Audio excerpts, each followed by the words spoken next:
Amis tatinophiles, bien le bonjour. Aujourd'hui, place au meilleur ami de l'homme, en tout cas d'un homme, Tintin, j'ai nommé évidemment Milou. Renaud Nattiez lui consacre un court essai, sympathique et original, paru aux éditions Les Impressions Nouvelles. C'est notre aboiement critique du jour.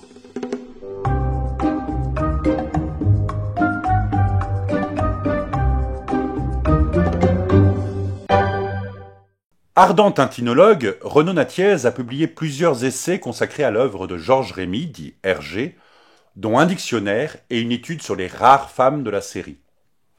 Son nouvel opus est consacré à Milou, personnage trop oublié des études tintinophiliques selon l'essayiste, également haut fonctionnaire au service de différents ministères successifs.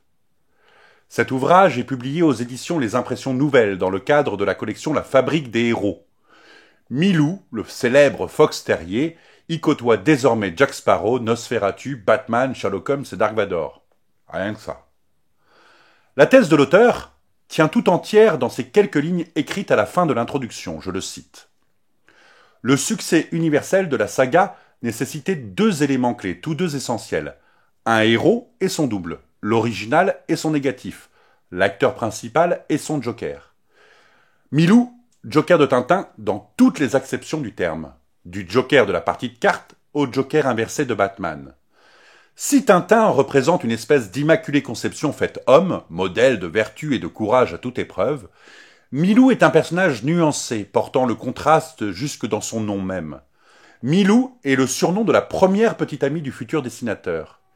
Il est aussi l'affirmation animale du canidé. Il reste moitié loup quand il se montre, entre nous, mi-homme Pluto. Mais Pluto étant l'ami de Mickey, nous ne nous étendrons pas. Revenons-en à Milou. Facétieux, tantôt timoré, tantôt brave, soumis, comme nous tous, aux tentations du quotidien, la gourmandise majoritairement, mais également l'alcool, la susceptibilité, la vanité, les impulsions, la méfiance, voire à certains moments, la rébellion. Renaud Nattiez dégage 4 fonctions à la présence de Milou. Il sauve le héros. Il offre un contrepoint théâtral.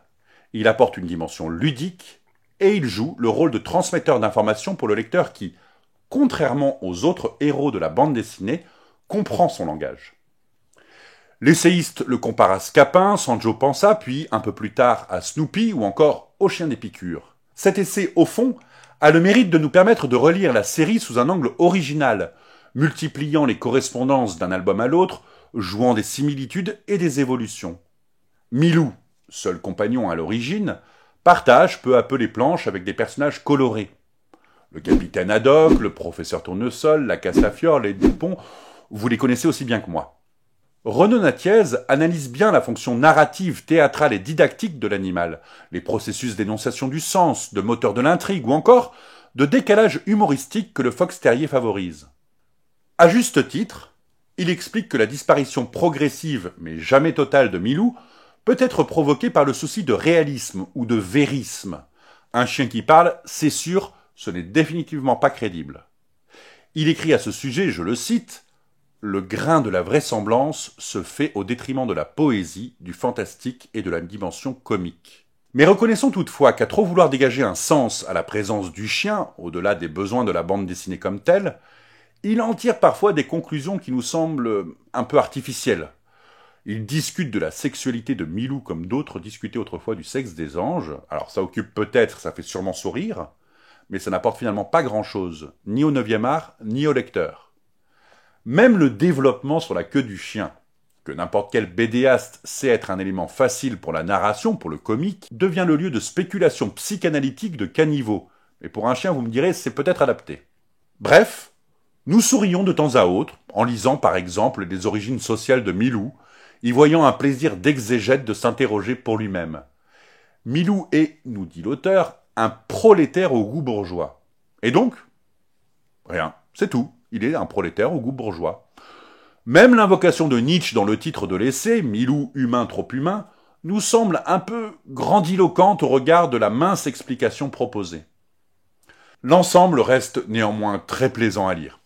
Nous y découvrons des facettes insoupçonnées, par exemple Milou qui remplace en grande partie l'absence étonnante des enfants dans cette BD qui leur est pourtant destinée, mais on découvre aussi des comparaisons inattendues, comme le rapprochement avec le rôle du valet dans le théâtre classique, Pour ma part, je trouve cette comparaison assez bien vue. L'auteur résume, je le cite, « Même lorsqu'il lui arrive d'agir contrairement au devoir, Milou sait où celui-ci se trouve. Comme son créateur, il est un être moral qui se revendique imparfait. Son appartenance à l'espèce canine lui permet d'excuser plus facilement ses défauts, ses failles. Paradoxalement, il apparaît plus humain que Tintin. » Fin de citation. Tout est dit. Il ne nous reste qu'à conclure avec Milou, qui a le tout dernier mot dans l'ultime album inachevé de Hergé, Tintin et l'Alphard. Ouaf! Ah, c'est beau comme du Molière.